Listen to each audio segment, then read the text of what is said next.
ওই যে কথা আছে না, ড্রিম কাম ট্রু। আসলে স্বপ্ন যখন সত্যি হয়। যখন শহরে থাকতাম তখন মনে হয়তো যে মাঝে মধ্যে কারো ভিডিও দেখলে, বা ওই দিনকার একটা ফিজ ভাইয়ের ভিডিও দেখলাম, এমডি ফিজ ভাই, ওনার ভিডিওতে দেখলাম উনি 60 গম্বুজ আসছে ঘুরতে। তো ওইখান থেকে কেমন জানি নিজের কাছেই একটা অন্যরকম ফিল হইতেছে যে যেভাবেই হোক বাংলাদেশের ঐতিহাসিক জায়গা যেহেতু, অবশ্যই যাওয়ার চেষ্টা করবো আর যাব ইনশাল্লাহ। এই দেখেন, এই আমি আর এই 60 গম্বুজ মসজিদ। আসলে নিজের শখ স্বপ্নের উপর জেদ রাখবেন, সবসময় নিজের শখ স্বপ্নের উপর জেদ রাখবেন। জেদ না রাখলে আপনি কখনোই স্বপ্ন পূরণ করতে পারবেন না। স্বপ্ন পূরণ করার জন্য আপনাকে ওইটার উপরে আকৃষ্ট থাকতে হবে।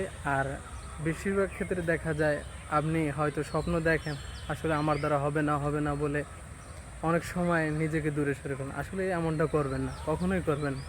স্বপ্ন যেহেতু দেখছেন, অবশ্যই স্বপ্ন পূরণ করবেন।